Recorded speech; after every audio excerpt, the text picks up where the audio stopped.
Capitolul 5. Cele 7 niveluri de investitori. Mai de mult, tatăl meu cel bogat m-a întrebat: care crezi că este diferența dintre o persoană care pariază la cursele de cai și una care cumpără acțiuni la bursă? Nu știu, i-am răspuns. Una nu prea mare, m-a lămurit el. Să nu fii niciodată persoana care cumpără acțiuni. Tu trebuie să fii cel care creează acea acțiune pe care agenții de bursă o vând, iar alții o cumpără. Pentru o lungă perioadă de timp nu am înțeles adevărata semnificație a spuselor tatălui meu cel bogat. Asta până am început eu însumi să îi instruiesc pe alții în domeniul investițiilor. Atunci am înțeles diferențele dintre diversele tipuri de investitori. Țin să-i mulțumesc mai ales lui John Burley pentru acest capitol. John este considerat a fi unul dintre oamenii cu cele mai iluminate minți din lumea investițiilor în proprietățile imobiliare. În pragul vârstei de 30 de ani, a cumpărat peste 130 de case, fără a fi nevoit să apeleze la economiile sale. La vârsta de 32 de ani era deja liber din punct de vedere financiar și nu a mai trebuit să muncească vreodată. În acest context, s-a decis, ca și mine, să învețe și pe alții calea spre succes. Cunoștințele sale nu se rezumă doar la sfera proprietăților imobiliare. Și a început cariera ca planificator financiar, motiv pentru care este un adevărat maestru în lumea finanțelor și a impozitelor. În plus, are o abilitate unică de a explica ceea ce știe pe înțelesul tuturor. Are darul de a prezenta un lucru complex și abstract, ca și când ar fi ceva extrem de simplu. Prin intermediul cursurilor sale, a ajuns să dezvolte o metodă de împărțire a investitorilor în 6 categorii, atât în funcție de complexitatea investițiilor făcute, cât și în funcție de diferențele de personalitate. Am revizuit și extins numărul categoriilor sale, adăugând-o pe cea de-a 7. Utilizarea acestei metode de identificare în concordanță cu cadranul banilor m-a ajutat să le fac cunoștință cursanților mei cu lumea investitorilor. Pe măsură ce veți citi despre cele 7 niveluri, veți recunoaște probabil la fiecare treaptă persoane pe care le știți. Exercițiu opțional de învățare. La finalul fiecărui nivel am lăsat un spațiu liber, astfel încât să puteți trece acolo numele persoanei sau al persoanelor care, după părerea dumneavoastră, se încadrează în categoria respectivă. Când veți găsi nivelul în care vă aflați, ar fi bine să vă scrieți numele în spațiul gol. După cum se menționează și în titlu, este doar un exercițiu opțional, care nu are alt scop decât acela de a vă ajuta să înțelegeți mai bine nivelurile ce urmează a fi prezentate. Menirea sa nu este deloc aceea de a-i desconsidera sau jigni pe prietenii dumneavoastră. Subiectul bani este la fel de volatil ca și politica, religia sau sexul. Prin urmare, recomandarea mea este de a vă păstra gândurile doar pentru dumneavoastră. Spațiul gol de la sfârșitul fiecărui nivel are un singur obiectiv, acela de a vă aprofunda cunoștințele, bineînțeles doar în cazul în care veți dori să-l folosiți. Apelez deseori la această listă la începutul cursurilor mele privind investițiile. Prin intermediul ei, procesul de învățare a devenit mult mai eficient, ajutându-i pe mulți dintre cursanți să își dea seama în ce categorie se încadrează și în care ar dori să ajungă. De-a lungul anilor, am modificat cu permisiunea lui John conținutul listei în ideea de a-l adapta experienței mele. Vă rog să citiți cu atenție cele 7 niveluri. Cele 7 niveluri de investitori. Nivelul 0. Cei care nu au niciun ban pentru a investi. Aceste persoane nu dispun de banii necesari unor investiții. Ele fie cheltuiesc tot ceea ce produc, fie cheltuiesc mai mult decât produc. Sunt mulți oameni bogați care se încadrează în această categorie întrucât cheltuielile lor depășesc banii pe care îi produc.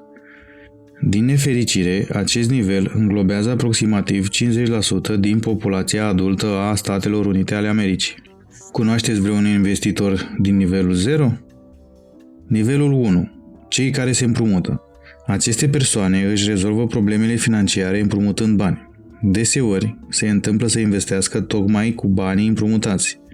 Planul lor financiar constă în jefuirea lui Popescu pentru a-l plăti pe Ionescu. Acești oameni activează în lumea banilor precum struții, înfundați cu capul în nisip, sperând și rugându-se ca totul să iasă bine. Chiar dacă dispun de câteva active, nivelul datoriilor care îi presează este în realitate mult prea ridicat. În general, acești oameni sunt un dezastru la capitolul bani, cheltuindu-i cu o irresponsabilitate crasă. Orice bun de valoare pe care îl dețin are atașată o datorie.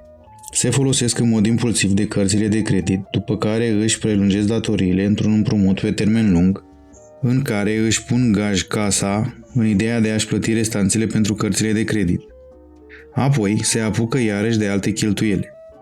Dacă valoarea casei crește, mai fac un împrumut și își cumpără o casă mai spațioasă și mai scumpă. Convingerea lor este aceea că valoarea proprietăților imobiliare va crește mereu. Cuvintele avans mic, rate lunare accesibile le atrag întotdeauna atenția.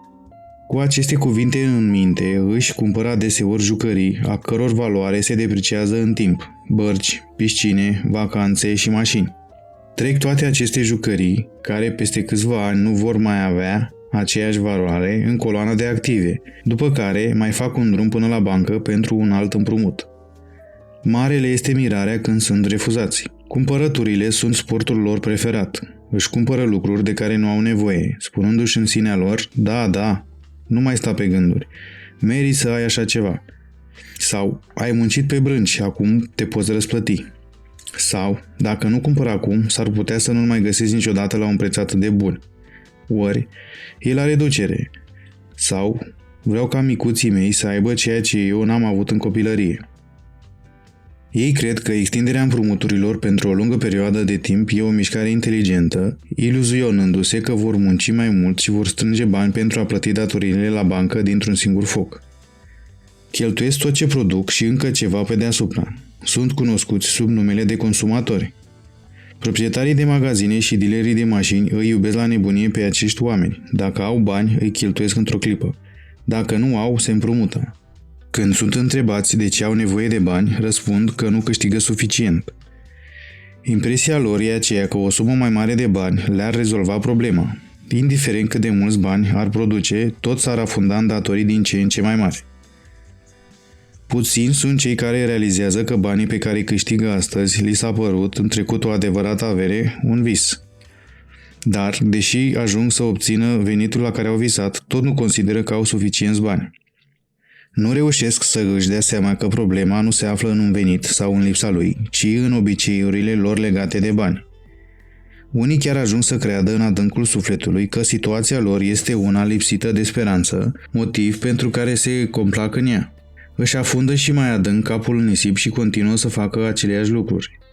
Deprinderile lor privind împrumuturile, cumpărăturile și irosirea banilor ajung să scape de sub control.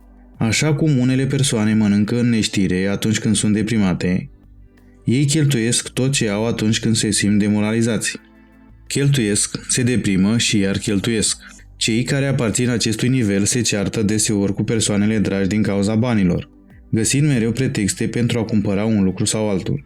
Trăiesc într-o negare financiară totală, pretinzând că, într-o bună zi, problemele lor bănești vor dispărea în mod miraculos. Ori susțin că vor avea întotdeauna suficienți bani pentru a cumpăra lucrurile răpnite. Acest tip de investitor poate da impresia că este o persoană bogată. Sunt oameni care pot avea case impunătoare și mașini ultimul răgnet, dar dacă vă veți uita mai bine la ei, veți observa că toate bunurile pe care le dețin sunt cumpărate cu bani împrumutați. Nu contează că unii dintre ei obțin venituri mari, cu toții sunt doar la un pas de ruina financiară. La cursurile mele a asistat odată un fost om de afaceri. Era celebru în categoria celor care fac bani cu duiumul și cheltuiesc baban. Timp de mai mulți ani fusese proprietarul unui lanț prosper de magazine de bijuterii. N-a fost nevoie decât un mic cutremur economic pentru ca afacerea sa să fie măturată de pe fața pământului. Datoriile sale însă nu au dispărut, ci au rămas aceleași. În mai puțin de 6 luni, aceste datorii l-au dus la sapă de lemn. Se gândise să asiste la cursurile mele în speranța că va găsi noi răspunsuri, dar respingea ideea conform căreia el și soția lui erau investitori de nivelul 1. Venea din cadranul P și spera să se îmbogățească în cadranul I. Era ferm convins că, din moment ce fusese un om de afaceri plin de succes, nu avea cum să nu găsească drumul spre libertatea financiară. Un caz clasic de om de afaceri care crede că poate deveni peste noapte un investitor prosper. Regulile din lumea afacerilor nu sunt întotdeauna aceleași cu cele din lumea investițiilor. Dacă acești investitori nu sunt dispuși să se schimbe, viitorul lor financiar arată sumbru. Doar dacă nu cumva se căsătoresc cu vreo persoană bogată, pregătită să le tolereze deprinderile.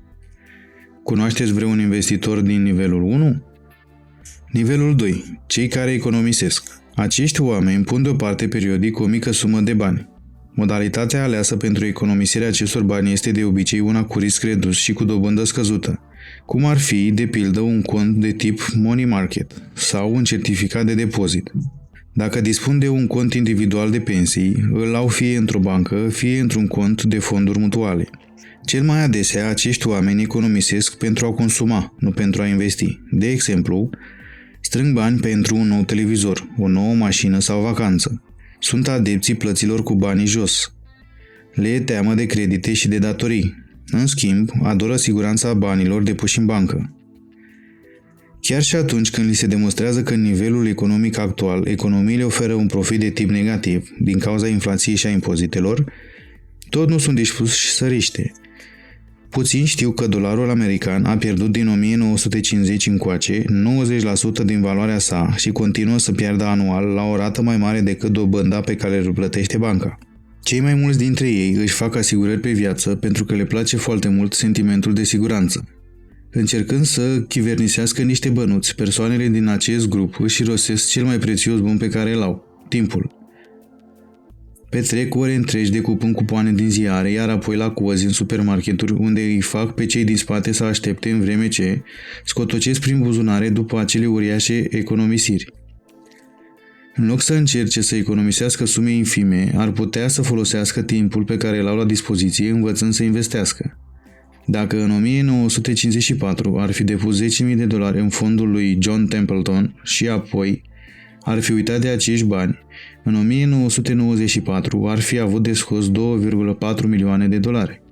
Sau dacă, în 1969 ar fi pus aceeași sumă în fondul Quantum al lui George Soros, în 1994 s-ar fi trezit cu un profit de $22,1 milioane. Din păcate, nevoia lor absolută de a se simți în siguranță, care pleacă din teamă, îi determină să economisească bani din investiții cu dobândă mică, precum certificatele de depozit. Deseori, acești oameni pot fi auziți spunând: un bănuț economisit este un bănuț câștigat sau un ban deoparte pentru copii. Realitatea este însă alta. Un sentiment profund de nesiguranță le guvernează deciziile și viața. Se amăgesc nu numai pe ei înșiși, dar și pe cei pentru care spun că economisesc banii. Sunt exact opusul investitorului de nivel 1. Economisirea banilor a fost o idee bună în epoca agrară, dar, odată intrați în era industrială, n-a mai reprezentat o alegere atât de înțeleaptă. Strângerea banilor a devenit o decizie mai neproductivă decât oricând, în contextul în care rezerva de aur a SUA s-a epuizat și ne-am trezit în era inflației, cu un guvern care a început să tipărească bani pe bandă. Cei care economisesc bani în perioadele de inflație pierd enorm. Desigur, dacă am intrat într-o perioadă de deflație, ar putea ieși învingători, doar dacă banii tipăriți mai au vreo valoare. E bine să dispuneți de niște bani puși deoparte. Este de dorit să aveți strânsă o sumă suficientă pentru acoperirea cheltuielilor de bază pentru o perioadă de 6 până la 12 luni. Dar mai departe există modalități mult mai eficiente și mai sigure de investiție decât depunerile în bancă. Păstrarea banilor în bancă, unde obțineți o dobândă de 5%, în timp ce alții câștigă 15% sau chiar mai mult, nu reprezintă cea mai înțeleaptă strategie de investiții. Dacă, însă, nu sunteți dispus să aprofundați domeniul investițiilor și continuați să trăiți cu teama permanentă de riscul financiar, atunci economisirea este o alegere mai bună decât investiția. Nu trebuie să depuneți eforturi intelectuale prea mari atunci când nu faceți altceva decât să păstrați niște bani în bancă. În plus, bancherii vă vor iubi la nebunie. De ce nu ar face-o? Banca dă cu împrumut 10 sau $20 pentru fiecare dolar din depozitul pe care l-ați făcut și solicită o rată a dobânzii de 19%. Apoi se întoarce la dumneavoastră și vă plătește o dobândă de 5% sau chiar mai puțin. Poate ar trebui să ne facem cu toții bancheri. Cunoașteți vreun investitor din nivelul 2? Nivelul 3. Investitorii inteligenți. Există 3 tipuri diferite de investitori în această categorie. Investitorii din acest nivel sunt conștienți de necesitatea investiției. S-ar putea chiar să și participe la programul de pensii al companiei, indiferent dacă acesta este 401k, SEP sau Superannuation. Uneori, chiar au investiții externe făcute în fonduri mutuale, acțiuni, obligațiuni sau firme cu răspundere limitată. De obicei, sunt oameni inteligenți, cu o educație solidă și reprezintă cam 2/3 din categoria socială pe care o numim clasa de mijloc. Cu toate acestea, atunci când vine vorba de investiții, educația lor e de cele mai multe ori precară, lipsindu-le ceea ce industria investițiilor denumește sofisticare. Rareori citesc raportul anual al unei companii sau vreun prospect al acesteia. Dar, chiar dacă ar vrea să o facă, oare ar putea? Nu au fost instruiți să citească rapoartele fiscale, au lacune mari în domeniul finanțelor. Poate că au diplome de facultate, poate că sunt doctori sau chiar contabili, dar puțini dintre ei au fost învățați sau inițiați în lumea de câștiguri sau pierderi a investițiilor. Iată cele 3 subcategorii principale ale acestui nivel. Cei care se încadrează în ele sunt, de obicei, oameni cu studii superioare, care dispun de venituri substanțiale și care chiar investesc. Și totuși, există anumite diferențe între ei. Nivelul 3A. Reprezentanții acestui nivel sunt cei a căror deviză este "nu vreau să fiu bătut la cap" sau autoconvins că nu înțeleg mersul banilor și că nici nu o vor face vreodată. Îi auzim făcând afirmații de genul: "Nu mă pricep deloc la cifre. Nu voi înțelege niciodată cum stă treaba cu investițiile. Sunt prea ocupat. E prea multă hâțogăraie. E prea complicat. Investițiile sunt prea riscante. Prefer să las deciziile financiare pe seama profesioniștilor. Nu-mi place să mă agit prea mult. Soțul sau soția se ocupă de investiții în familia noastră." Acești oameni nu se preocupă de investițiile făcute și nici de starea propriului fond de pensii. De obicei, predau banii pe care îi dețin unui planificator financiar, iar acesta le recomandă diversificare. Nu se gândesc niciodată la viitorul lor financiar, muncesc din greu zi de zi și își pun în gând: "Cel puțin am un program de pensionare." Abia după ce vor ieși la pensie, se vor interesa de investițiile făcute și vor verifica dacă au dat sau nu roade. Cunoașteți vreun investitor din nivelul 3A? Nivelul 3B. Cea de-a doua categorie este cea a cinicilor. Acești oameni cunosc toate cauzele pentru care o investiție nu va fi profitabilă. E periculos să-i aveți în preajmă. Argumentele lor par a fi foarte solide, vorbesc cu autoritate, au succes în domeniul care activează, dar, în realitate, sunt doar niște lași ascunși sub o mască intelectuală. Vă pot arăta, cu lux de amănunte, cum și de ce veți fi lăsat cu buza umflată în orice investiție posibilă pe această lume. Dacă le cereți părerea despre o acțiune la bursă sau despre o investiție, răspunsul dat vă va face să vă simțiți groaznic. Cel mai adesea înspăimântat și plin de suspiciuni. Cuvintele pe care vi le vor repeta în mod obsesiv vor fi: "Ei bine, m-au păcălit odată, n-am de gând să mi se întâmple din nou." Apoi, pentru a exemplifica, aduc în discuție diverse nume și ei spun ceva de genul: "Agentul meu de bursă de la Merrill Lynch sau de la Diane Witter." Aceste nume îi ajută să își ascundă profundul sentiment de nesiguranță. Și totuși, ciudat este că tot ei sunt cei care urmăresc cu sfințenie evenimentele din lumea financiară. La serviciu îi vezi întotdeauna citând paginile financiare ale ziarelor sau Wall Street Journal. Citesc aceste ziare, iar apoi, în pauza de cafea, povestesc tuturor ce au aflat. Vocabularul lor este tixit cu cele mai noi expresii din jargonul investițiilor și cu termenii care mai tehnici. Pălăvrăgesc despre marile afaceri, dar nu se implică niciodată în ele. Sunt mereu în căutarea acțiunilor la bursă care ocupă prima pagina ziarelor, iar dacă articolul respectiv le recomandă, nu stau pe gânduri și cumpără. Problema lor este că se trezesc prea târziu, căci dacă află noutățile de la bursă din ziare, află printre ultimii. Investitorii profesioniști și inteligenți au cumpărat deja cu mult înainte ca ziarul să recomandă acest lucru. Dar cinicul nu știe asta.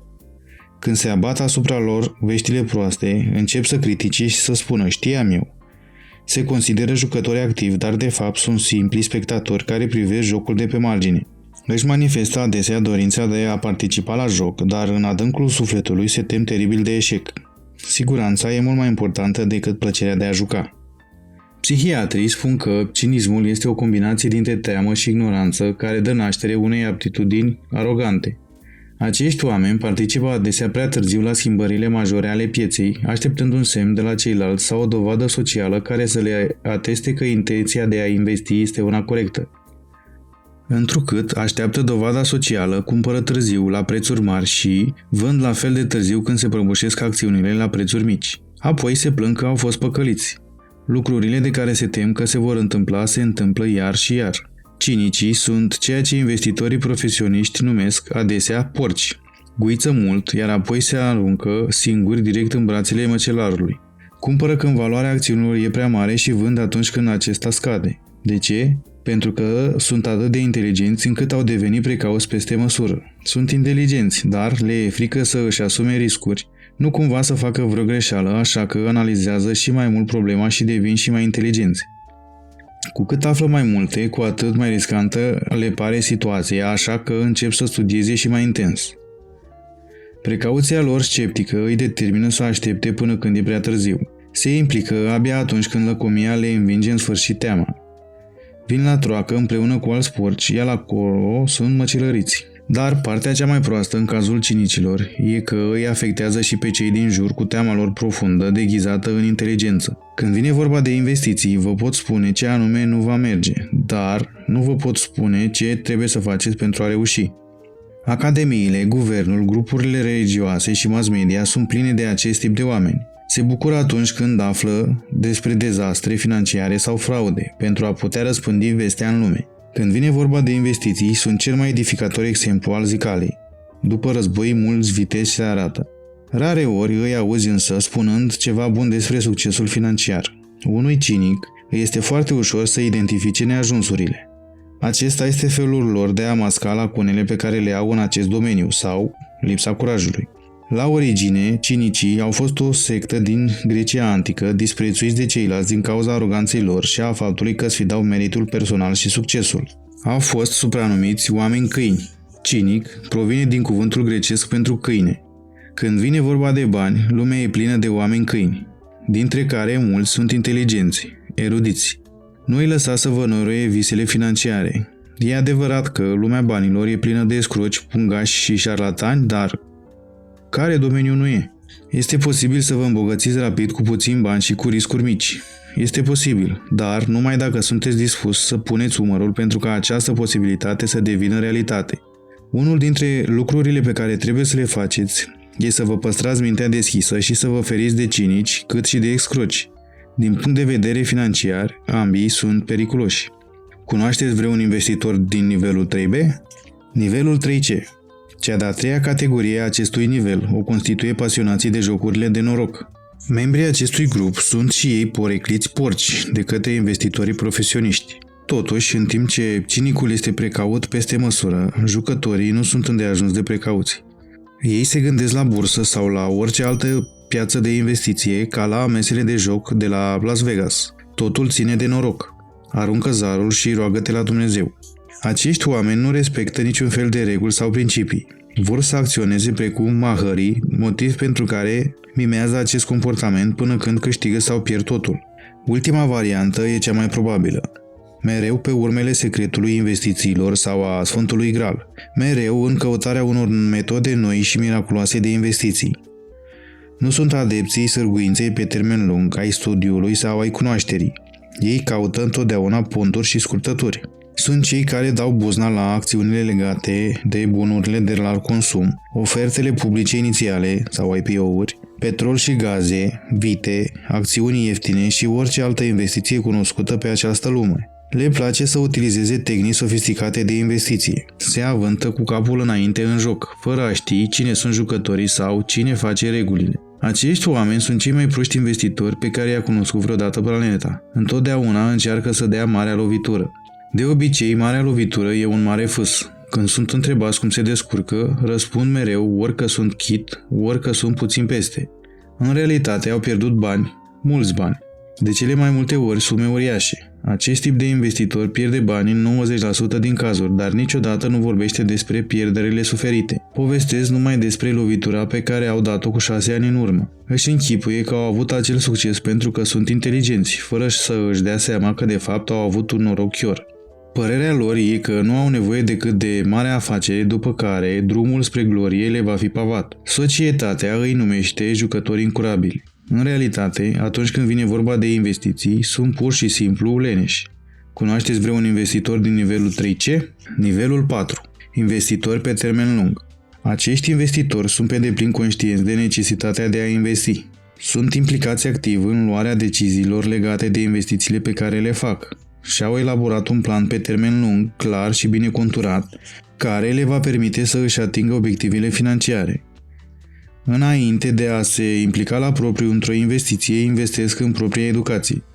Profită întotdeauna de oportunitățile de a face investiții periodice și, ori de câte ori este posibil, investesc în așa fel încât să fie avantajați din punct de vedere al impozitelor. Și ce este foarte important, solicită sfaturi din partea unor planificatori financiari competenți. Să nu vă faceți impresia greșită că acest tip de investitori ar fi unul cu greutate. Nici vorbă. Rare ori se întâmplă să investească în proprietăți imobiliare, afaceri, bunuri de larg consum sau orice alt domeniu de amploare. De cele mai multe ori aleg o abordare conservatoare pe termen lung, recomandată de investitori precum Peter Lynch de la celebrul fond Fidelity Magellan sau Warren Buffett. Dacă nu sunteți însă un investitor pe termen lung, deveniți unul cât mai curând posibil. Ce înseamnă acest lucru? Înseamnă să vă așezați la birou și să schițați un plan. Țineți-vă sub control deprinderile de cumpărător risipitor. Reduceți-vă la maximum datoriile și pasivele. Întindeți-vă cât vă permite plapuma. După care, faceți astfel încât treptat să aveți una mai mare. Calculați că trebuie să investiți pe lună și câte luni vă vor trebui la o rată realistă a profitului pentru a vă atinge obiectivele. Obiective precum la ce vârstă intenționați să renunțați să mai munciți, de câți bani veți avea nevoie lunar. Având un plan pe termen lung care vă reduce cheltuielile de consumator și vă ajută să puneți deoparte o mică sumă de bani în mod regulat într-un fond mutual recunoscut, veți avea șanse mari să vă pensionați bogat, cu condiția să începeți de vreme și să verificați constant rezultatele investițiilor făcute. La acest nivel, rezumați-vă la lucrurile simple, nu încercați să abordați strategii complicate. Uitați de investițiile sofisticate. Axați-vă atenția doar pe acțiuni solide și fonduri mutuale de investiții. Învățați, dacă nu ați făcut-o deja, cum să cumpărați fonduri închise de investiții. Nu căutați să păcăliți piața. Utilizați mijloace de investiții cu înțelepciune ca metodă de protecție, nu de acumulare de avere. Un fond mutual precum Vanguard Index 500, care în trecut a surclasat 2/3 din toate celelalte fonduri mutuale, merită folosit ca punct de referință. În decursul a 10 ani, acest tip de fond s-ar putea să vă aducă un profit care să devanseze veniturile obținute de 90% dintre managerii de fonduri mutuale, așa ziși profesioniști. Dar nu uitați, nu există nicăieri investiție care să fie 100% sigură. Fondurile pe indice au și ele deficiențele lor inevitabile. Nu mai așteptați marea afacere, intrați în joc cu mici afaceri, ca primul meu condominiu, care mi-a permis să intru în lumea investițiilor cu doar câțiva dolari. Nu vă gândiți din start că veți greși sau eșua, faceți pur și simplu primul pas. Veți avea multe de învățat odată ce ați investit câțiva dolari, doar atât cât trebuie să intrați în ritm.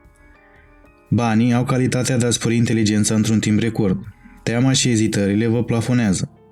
Veți avea tot timpul șansa de a vă implica în marele joc, însă nu veți recupera niciodată timpul și cunoștințele pierdute analizând la nesfârșit dacă e bine sau nu ce faceți, sau așteptând să dați marea lovitură. Nu uitați, afacerile minore vă conduc deseori spre cele mari, important e să faceți primul pas. Începeți chiar de astăzi, nu mai șovăiți.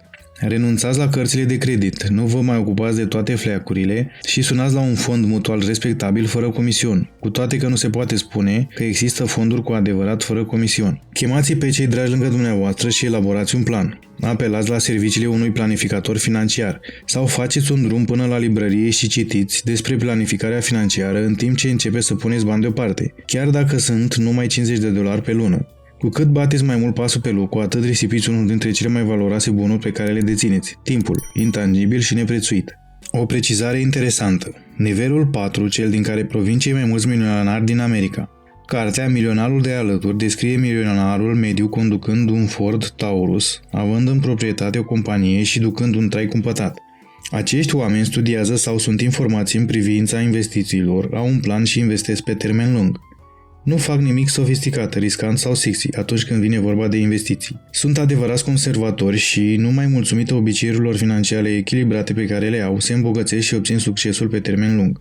Pentru cei cărora riscul nu le surâde și ar prefera mai degrabă să se axeze pe profesia, slujba sau cariera pe care o au, nu să aloce o mare parte din timpul studiind investiții, nivelul 4 este obligatoriu, dacă doresc să ducă o viață prosperă și îmbelșugată. În cazul acestor oameni, este indicat să ceară sfatul unui planificator financiar. Aceasta îi poate ajuta să-și elaboreze o strategie de investiții și să pornească pe drumul cel bun cu un model de investiție pe termen lung. Investitorul de acest tip este înzestrat cu răbdare și folosește avantajul timpului. Dacă începeți de vreme și investiți cu regularitate, puteți acumula o avere fenomenală. Dacă însă intrați târziu în lumea investițiilor, după vârsta de 45 de ani, acest nivel se poate dovedi nefuncțional, mai ales în condițiile actuale. Cunoașteți vreun investitor din nivelul 4? Nivelul 5. Investitorii sofisticați.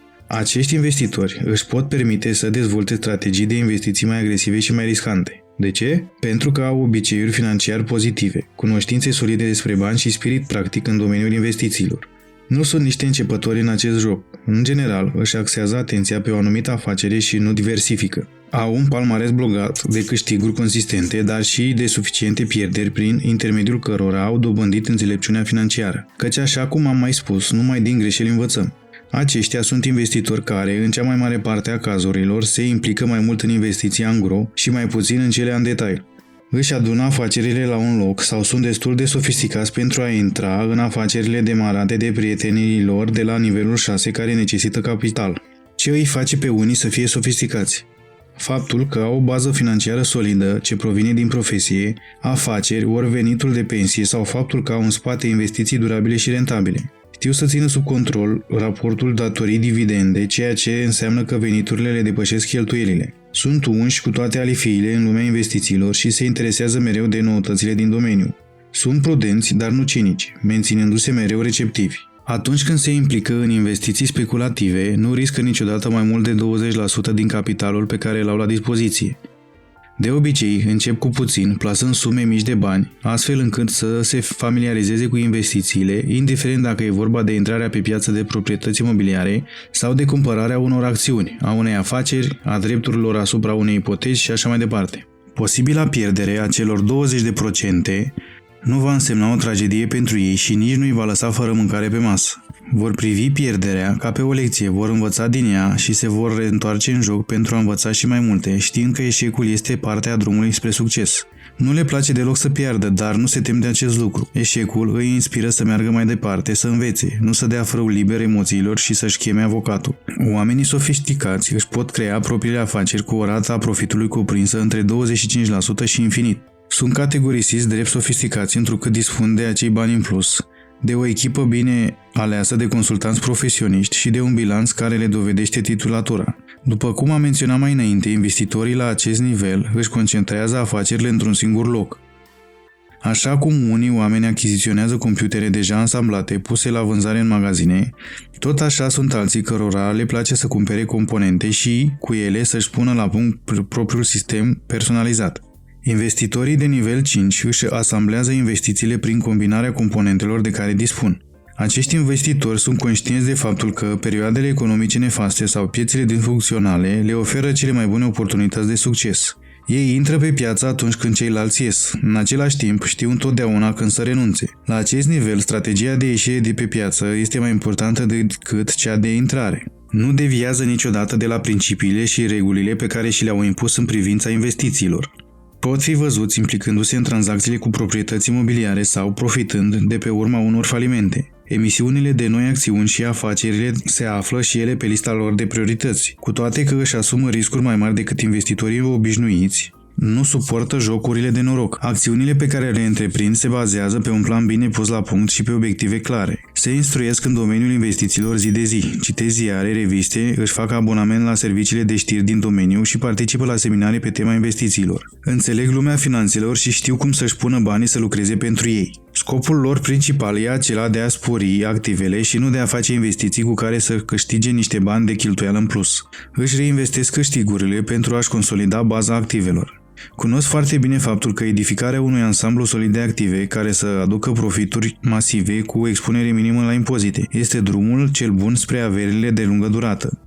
Deseori își învață copiii să respecte aceleași principii, lăsându-și averea generațiilor viitoare sub formă de corporații, trusturi și parteneriate. Personal dețin foarte puține. Nimic nu poate fi găsit pe numele lor, motiv pentru care statul nu îi poate impozita în niciun fel. Dacă Robin Hood ar fi trăit astăzi, ar fi ridicat din numeri în fața lor, căci nu ar fi știut cum să-și pună în practică principiul. Ia de la bogați și dă celor săraci. Dar chiar dacă nu dețin nimic, acești investitori controlează totul prin intermediul corporațiilor. Ei conduc entități legale care au în proprietate propriile lor active. Dispun de un consiliu director personal care îi ajută să-și administreze activele, ascultă sfaturile primite și învață. Acest consiliu informal e format din banchieri, contabili, avocați și agenți de bursă. Cheltuiesc o mică avere pe sfaturi profesioniste solide, nu numai pentru a spori avuția, ci și pentru a o proteja de familie, prieteni, procese și guvern. Chiar și după ce au părăsit lumea celor vii, continuă să-și controleze averea. Acești investitori mai sunt numiți și stewardzii banilor. Faptul că au murit nu îi împiedică să determine soarta averilor pe care le-au produs. Cunoașteți vreun investitor din nivelul 5? Nivelul 6. Capitaliștii. Puțini sunt cei care reușesc să atingă acest nivel al excelenței în investiții. În SUA, mai puțin de 1% dintre locuitori sunt capitaliști adevărați. Aceste persoane sunt de obicei P și I, de excepție, deoarece au o capacitate rară, aceea de a crea o afacere și o oportunitate de investiții simultan. Scopul unui capitalist este de a produce tot mai mulți bani, prin orchestrarea sinergică a banilor, calităților și timpului altor oameni. Ei reprezintă acel motor care a împins America și alte mari țări spre prosperitate, dându-le posibilitatea să devină puteri financiare. Reprezentanții lor de seamă sunt, printre mulți alții, Kennedy, Rockefeller, Ford, Paul Getty și Ross Perot. Capitaliștii sunt cei care furnizează banii cu care sunt create locurile de muncă, afacerile și produsele care fac o țară să fie prosperă. În general, investitorii de nivel 5 fac investiții doar pentru propriul portofoliu, plasând bani din conturile personale. De cealaltă parte, adevărații capitaliști creează investiții pentru ei și ceilalți, folosindu-se de abilitățile și banii altor oameni. Adevărații capitaliști creează investiții și le vând pe piață. Adevărații capitaliști nu au nevoie de bani pentru a face bani.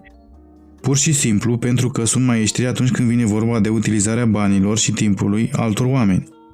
Investitorii de nivel 6 creează investițiile pe care ceilalți le cumpără. Ei sunt cei care îi îmbogățesc pe ceilalți, creează locuri de muncă și pun lumea în mișcare. În perioadele economice prospere, adevărații capitaliști o duc bine. În perioadele economice nefaste, adevărații capitaliști se îmbogățesc și mai mult. Capitaliștii sunt conștienți de faptul că haosul economic înseamnă noi oportunități. De cele mai multe ori se implică într-un proiect, produs, companie sau țară cu ani buni înainte ca aceasta să devină populare pentru mase. Când citiți în ziar despre o țară aflată în criză, devastată de război sau dezastre naturale, puteți fi sigur că adevăratul capitalist se pregătește să plece într-acolo sau se află deja în acel loc. Adevăratul capitalist se implică în timp ce toți ceilalți spun: stai deoparte, acea țară sau acea afacere e învolburată, e prea riscant.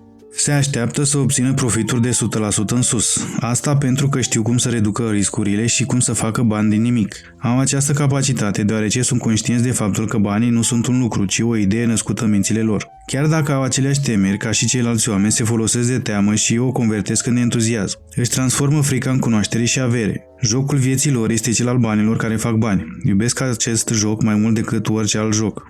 Mai mult decât golful, grădinăritul sau lenevitul. Acesta este jocul care îi întinerește, îi face să simtă că trăiesc. Indiferent dacă pierd sau câștigă bani, îi vei auzi mereu spunând: iubesc la nebunie acest joc. De aceea sunt adevărați capitaliști. Ca și cei de la nivelul 5, investitorii de acest tip sunt excelenți stewardi ai banilor. La o examinare atentă a acestor oameni vei descoperi că sunt generoși cu prietenii, familia, biserica și sistemul de învățământ.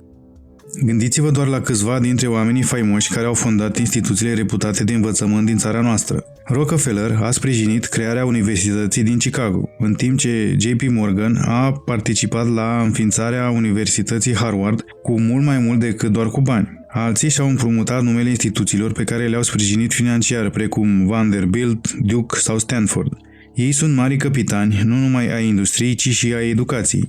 Astăzi, Sir John Templeton este extrem de darnic atunci când vine vorba de instituțiile religioase și spirituale, în timp ce George Soros donează sute de milioane de dolari cauzelor în care crede.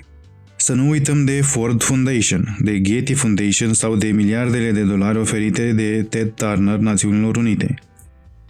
Prin urmare, contrar părerilor exprimate de mulți dintre intelectualii cinici și critici din școlile noastre, din guvern, biserici sau mass media, adevărații capitaliști au contribuit pe nenumerate căi la dezvoltarea societății, fiind capitani ai industriei, creând locuri de muncă și producând bani cu toptanul. Pentru a crea o lume mai bună, avem nevoie de mai mulți capitaliști, nu de mai puțini, așa cum încearcă să vă convingă cinicii.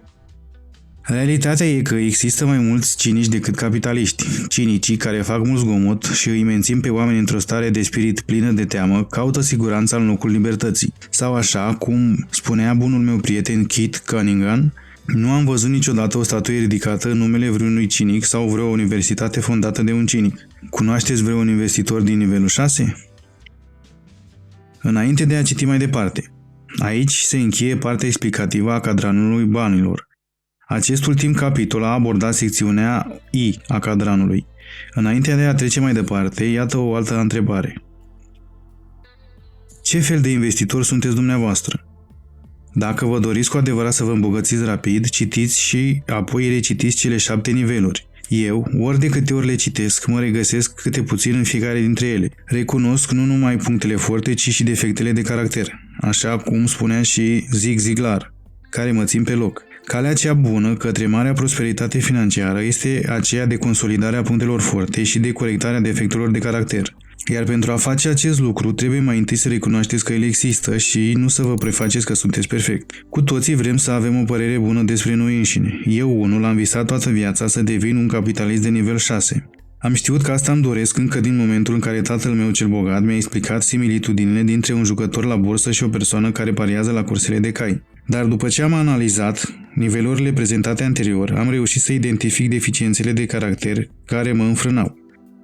Cu toate că astăzi acționez din ipostaza unui investitor de nivel 6, continui să citesc și recitesc cele 7 niveluri și încerc în mod constant să mă perfecționez. Am descoperit defecte proprii de caracter în nivelul 3C. Ele ieșeau la iveală cu capetele lor urâte în momentele de mare tensiune. Jucătorul din mine era și bun și rău, totuși, cu ajutorul soției și al prietenilor, dar și al instruirii suplimentare, am început să îmi corectez deficiențele de caracter și să le transform în puncte forte. Eficacitatea mea la nivelul 6 s-a îmbunătățit imediat. Iată o altă întrebare. Ce fel de investitor vă doriți sau credeți că trebuie să fiți în viitorul apropiat? Dacă răspunsul la întrebarea numărul 2 este același cu cel oferit la întrebarea numărul 1, atunci vă aflați la nivelul care vi se potrivește cel mai bine. Dacă sunteți fericit, acolo unde vă aflați referitor la calitatea de investitor, atunci puteți pune această carte deoparte, căci nu mai e nevoie să citiți. De exemplu, dacă sunteți un investitor solid de nivelul 4 și nu aveți nicio dorință de a evolua spre nivelul 5 sau 6, atunci opriți-vă aici. Una dintre marile bucurii ale vieții e aceea de a fi fericit acolo unde ești. Felicitări! Avertisment. Toți cei care intenționează să devină investitori de nivel 5 sau 6 trebuie mai întâi să-și dezvolte la maxim aptitudinile de investitor la nivelul 4. Acest nivel nu poate fi sărit în drumul spre 5 sau 6. Oricine încearcă să ajungă în nivelul 5 sau 6 fără a beneficia de aptitudinile necesare nivelului 4 este de fapt un investitor de nivelul 3, un jucător de jocuri de noroc. Dacă doriți și simțiți totuși nevoia de a vă aprofunda cunoștințele financiare și de a vă continua drumul spre libertatea financiară, citiți mai departe. Capitolele următoare se vor axa în special pe caracteristicile celor din cadranele P și I. În aceste capitole veți învăța cum să vă transferați din partea stângă a cadranului în partea dreaptă, cât mai facil și cu riscuri cât mai mici. Trecerea din partea stângă în partea dreaptă va continua să se concentreze pe activele intangibile care fac posibilă existența activelor tangibile din partea dreaptă a cadranului. Înainte de a continua, mai am o ultimă întrebare.